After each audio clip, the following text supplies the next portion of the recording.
Nou, Monique. Ja. Wat zie je er prachtig uit. Draf, de wilde beesten. Kom uit je zwembad.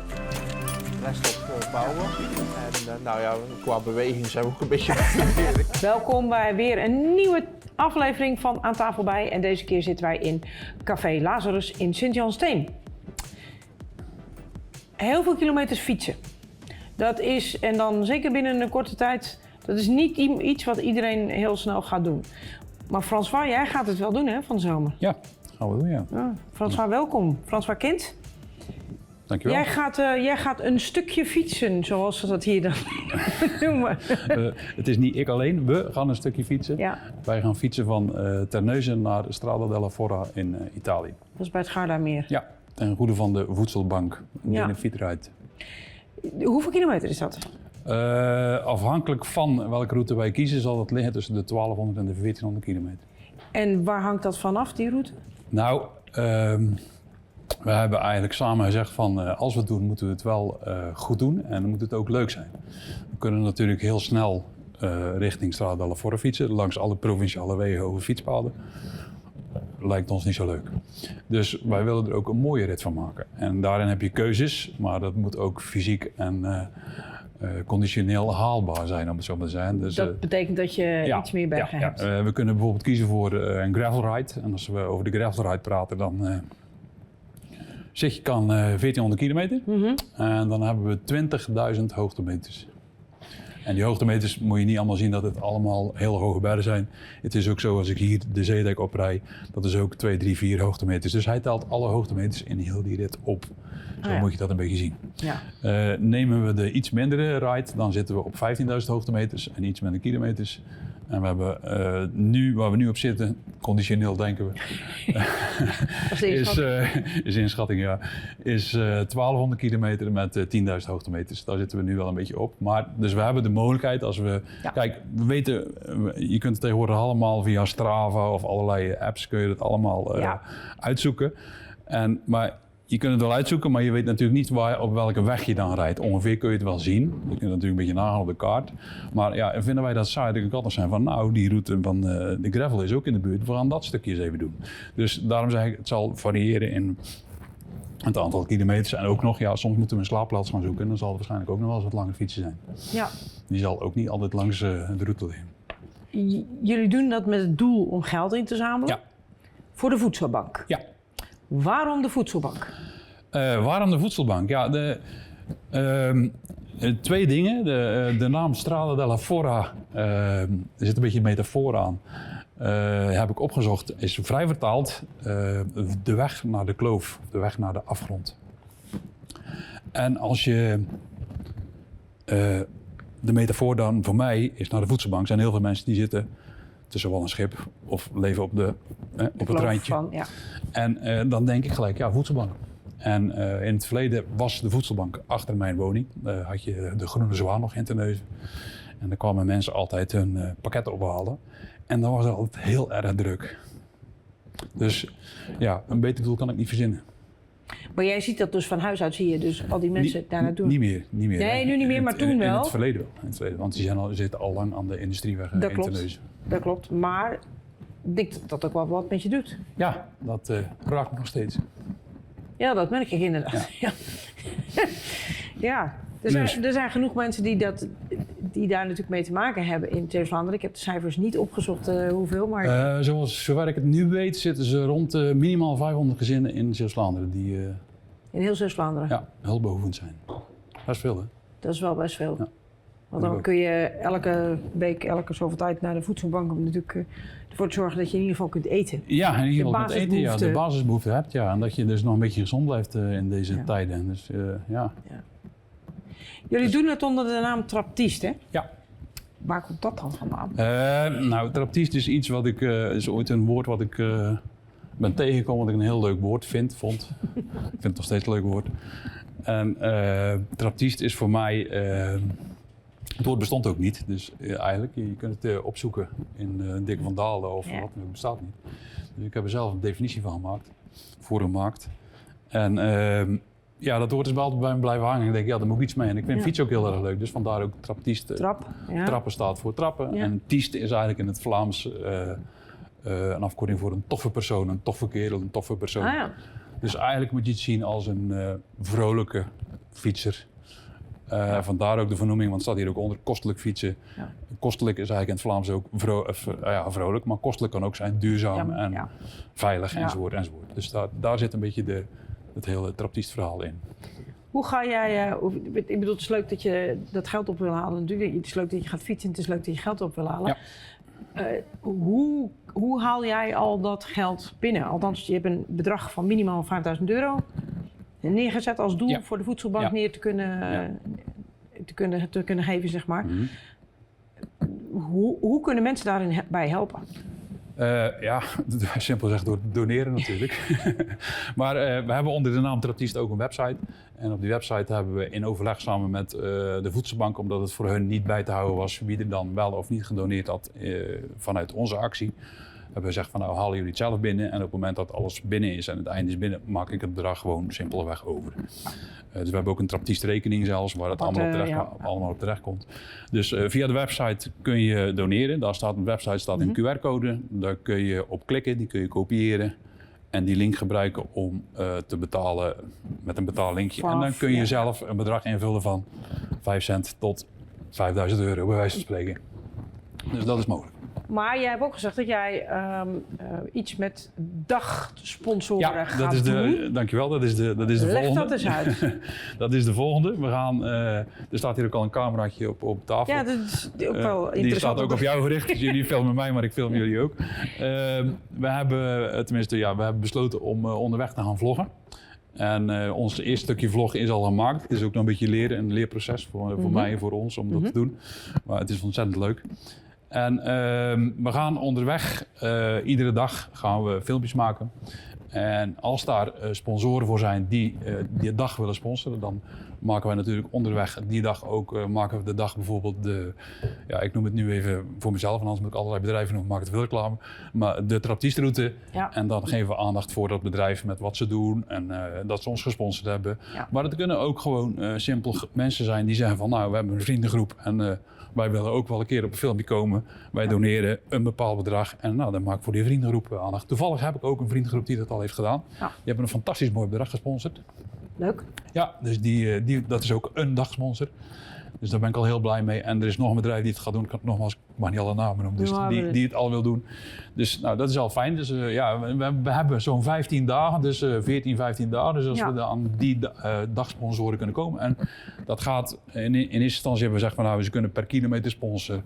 Of weet ik veel wat. Maar ja, degene die nu hebben sponsoren zeggen we kunnen dat per kilometer doen. Maar jullie rijden toch veel kilometers. We geven gewoon dit bedrag. Prima. Ja. En elk bedrag is voor die dag. Is dat dan ook een vast bedrag? Of is dat een overleg met het desbetreffende bedrijf? Moeten ze zelf weten. Oké. Kijk, voor €5 is natuurlijk misschien wel een beetje weinig om daar een dagsponsoring voor te doen. Ik maar aan als bedrijf. Ik wil daar geen bedrag van 200, 300 of €500 aan hangen. Het moet per se 100 of €1000 zijn. Nee, nou ja, weet je, €50 tot €100 ben ik al blij mee. Ja. Dus het is alle beetjes helpen. Dus wat dat betreft, allemaal prima. Willen ze meer geven? Ook goed, hè? Ja. Dat is geen punt. Ze komen zelfs ook nog, als ze bedrijfssponsor zijn, komen ze ook op de website in een sponsorcarousel te staan. Zodat als mensen kijken voor de donering, kunnen ze ook nog zien wie er allemaal heeft gesponsord. Dat is nog een optie. En we gaan ook nog prijsvragen doen. Die ben ik aan het opzetten. Die zijn nog niet helemaal... je kunt het zo gek niet verzinnen natuurlijk wat voor prijsvragen je ervan kunt maken. Je kunt zeggen van nou, hoeveel kilometer gaan we fietsen? Hoeveel hoogtemeters maken we? Hoeveel bidons drinken we leeg? Je kunt het allemaal verzinnen. En als de mensen daar aan mee willen doen, kunnen ze een leuk prijsje winnen. Een Traptist gadget. Of zelfs, er zijn bedrijven die zeggen van nou, misschien kunnen we wel... Ons sponsorbedrag voor dit jaar is op, maar misschien kunnen we een tegoedbon geven. Zodat we die tegoedbonnen kunnen weggeven aan mensen die prijs winnen. Dus, maar dat is nog een beetje in wording. De mensen kunnen dat nog gaan volgen op onze website en op onze socials, hoe dat precies gaat lopen. Maar die komt er ook aan. En we zijn dus dan ben je dagsponsor als bedrijf. Ja. En dan kunnen mensen daar... Op die dag heb jij het natuurlijk een aantal keren over dat bedrijf. Of Ja. beantwoord jij ook vragen van dat bedrijf? Of, Ja, nou ja, dat kan. Eventueel, zelfs als bedrijven dat zouden willen, ben ik bereid om met mijn cameraatje langs te gaan en even een filmpje te maken bij het bedrijf wat ze allemaal doen. En dan laten we dat zien op die dag. Ook geen enkel probleem. Oké. Wel op tijd weten, want dan kan ik niet tijdens mijn rit doen natuurlijk. Dat wordt lastig, denk ik. Ja. Om die kilometers heen en weer te rijden. Ja, precies. Maar dat is inderdaad wel handig dat je dat van tevoren Ja, dus dan doet. ben ik best bereid om dat ook nog te doen. Maar de meeste bedrijven die er al in geïnteresseerd zijn, zeggen nou, hoeven mij niet, laat maar een aantal dingen zien die we doen met foto's. En oké, dat kan ik ook plakken in het filmpje. En dan is dat voor ons ook al prima in het logo en dan vinden ze het ook goed. Maar ja, als er weet ik veel een start-up bedrijf is die best wel aandacht wil, ik wil er best aandacht geven, geen enkel probleem. Ook. Als we daarmee een klein beetje geld binnen kunnen halen voor de voedselbank, prima. Ja. En eigenlijk de prijsvragen zijn we, want dat is ook nog een beetje in wording, zijn we van plan om die uit te reiken op een benefietavond. Zodat de mensen die hebben meegedaan aan die prijsvragen, die daar hun prijs op kunnen halen. Wat leuk. Ja, dus als hoofdprijs zijn we van plan om ofwel dit tenue, ofwel dit tenue Oké. te schenken aan degene die daarin geïnteresseerd is. En misschien nog wat andere prijzen van andere mensen die daar nog iets in kunnen doneren. Maar dat, nogmaals, dat weet ik nog niet precies. Er zijn een aantal mensen die wel een idee hebben, maar dat komt goed. Dus eigenlijk zoek je ook nog mensen die prijzen kunnen sponsoren. Dat mag. Dat mag. Die zijn er. En, ja, Dat hoort onder. ja, en dat hoeft helemaal niet groot te wezen. Het kan een bierpakketje zijn of weet ik veel wat iemand wil. Maakt me niet uit. Ja. Maakt me ook niet uit. Dus als je dat dan aan kan bieden, is alleen maar leuk. En als je zo daarmee geld binnen kan halen, is ook fijn. Ja. Dus wat er komt op de website ook, er zal het ook op de social delen, er staat al een vinkje, volgens mij heet het quiz, iets met quiz, ik weet niet meer, sponsorquiz volgens mij. En daaronder komen dan ook weer QR-codes staan die mensen kunnen kopiëren. Dan doneren ze een bedrag, ook wat ze zelf willen. Dat hoeft geen, voor de prijsvraag, dat kan een euro zijn of 2 euro of wat dan ook. Nou, en daarmee, als ze het goed hebben geraden, kunnen ze iets winnen. Ja. Ja, en wat dat dan is, probeer ik er dan ook wel bij te zetten. Het is niet de eerste keer dat jij zo'n monstertocht uit je hoed tovert en geld in gaat zamelen, volgens mij. Hè? Nee, nou, inderdaad. Ik heb het al eerder gedaan in 2021. Er zijn ook wel een paar vrienden mee geweest, gefietst een paar stukken. Heb ik de buitengrenzen van Nederland gefietst. En dat was een tocht van een kleine 1700 kilometer. Echt op de buitengrenzen van Nederland, zoveel mogelijk. Ja. Voor zover als kon, want ik kon bijvoorbeeld, toen de tijd mochten we niet over de Afsluitdijk. Dus dan ben ik echt via de Markerwaard helemaal zo Friesland rond en dan echt op de buitengrenzen. Het grootste deel was ook, ja, veel dan toch was onverhard. Omdat ik gewoon midden in het bos reed of omdat ik op de grens aan het fietsen was. Ja, volgens mij heb je ook niet midden op de grens een weg die daar overloopt. Nee, je moet het ook niet. Soms moet je ook wel een klein beetje de paden opzoeken, want anders rij je in de sloot of zo. Dat kan ook natuurlijk ook Nee, dat niet. is niet handig. Maar veelal wel, zoveel mogelijk de grens, echt letterlijk even De grens opzoeken. de grens opgezocht, ja. Maar het was fantastisch. Ik zou iedereen het aanraden om te doen, omdat je dan bijvoorbeeld ook Nederland van een veel mooiere kant ziet dan dat je hem ooit hebt gezien. Ja, dat denk ik dat je daar wel gelijk in hebt. Ja. Hoe kijk jij naar die komende rit die jullie natuurlijk vanaf, wat is het, 23 juni gaan starten? 27 juni starten we. 27, sorry. Zaterdag 27 juni om 7 uur in de Noordstraat starten wij. Hoe kijk je daar naar uit? Hoe denk jij dat dat gaat? Wat verwacht je zelf? Ja, ik probeer zoveel mogelijk, want we zijn nu, ik ben heel veel we zijn heel veel aan het trainen om dat zo goed mogelijk te kunnen doen natuurlijk. Want het is echt niet niks, je moet dat niet onderschatten. Je moet er echt wel voor Ik getraind. doe het je niet nou hoor. Nee, maar je moet er echt wel voor getraind zijn. Je Ja. kan niet zomaar denken van ik ga even op de fiets naar Italië, dan zo werkt het natuurlijk niet. Nee. Dus we trainen er wel zo hard en zo goed mogelijk voor, maar het zal vooral ook een groot avontuur zijn. Waar komen we terecht? Waar fietsen we? Waar zijn we? Wat zien we? Ook dat is alleen maar mooi. En slaapplaatsen zijn ook niet geregeld. Dus Nee, ook ja. hoe ga je dat doen dan? Wij slapen waar onze benen ons brengen, zeg ik altijd. En het punt is, je start, je gaat fietsen en je kan een hele goede dag hebben. En dan fiets je 150 kilometer. Maar je kan ook een hele slechte dag hebben. Ja. En dan fiets je maar 50 kilometer. Dus als je dan vooraf alle hotels al hebt gereserveerd, dan heb je kans dat je heel veel reserveringskosten kwijt bent. Ja. Dus ja, vanuit andere ervaring heb ik gewoon geleerd van je moet gewoon fietsen tot waar je komt. En als je denkt van nu ben ik het ver beu, moet je gaan kijken aan de omgeving waar is er een hotel. Ja. Of je kunt ook tegenwoordig, omdat je dan al die apps hebt, kun je wel zien van wordt het vandaag een redelijke vlakke rit. Nou, dan gaan we proberen veel kilometers te maken. En dan kun je wel zeggen van ik ga 's ochtends of de dag tevoren kijken van waar kan ik ongeveer slapen. En die mensen als bij van hebben jullie plaats? En dan kun je daar wel heb je een doel om naartoe te rijden ook. En jullie gaan niet kamperen dan? Nee, we gaan wel bij Dat is te veel B&B's en spullen. nou ja, ook inderdaad ook te veel spullen meenemen. Ja, want alleen al voor die, we hebben 14 dagen de tijd, maar we hopen er 10 tot 12 dagen over te doen. En moet je ook je spullen meenemen. Dus ja, je neemt al die bagage zit ook weer fiets, is ook weer een ballast die je mee moet nemen. Ja. Nou weegt een tentje ook niet al te veel hoor. Maar, Nee, ja, maar het is en. en, ja. Dus daar hebben we voor gekozen, omdat ja, er zijn hotels en bed and breakfast, dat moeten we maar zien. Hè. Je hebt allerlei bedrijven waar je Klopt. kamers of wat dan ook kunt regelen. En we zitten ook op een stuk bedevaartsroute, noem ik het maar even. De Eurovelo 5 is een oude route die van Londen naar Rome gaat.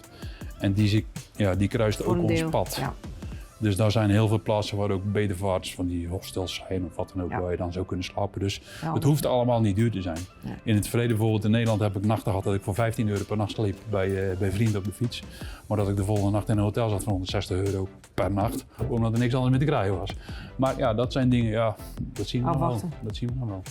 Dus Jullie gaan het halen, denk je? ja, natuurlijk. Goed zo. Kijk, dat is het enige antwoord waar ik ervan Ja, daar gaan we voor, daar doen we het voor. Dus ja, Ik wens jou en jouw fietsmaat heel veel succes. dankjewel. Wij gaan je van de omroep volgen, heb ik begrepen. Ja, ik ook weer even. Leuk. Dus heel veel succes. Dankjewel. En wie weet tot een andere keer op een andere manier, zeg maar. Ja, ik zou zeggen, kom naar de finish. Ik ga mijn uiterste best doen. Komt goed. Dankjewel. Ik wil de kijkers bedanken voor het kijken naar deze aflevering en graag tot een andere keer.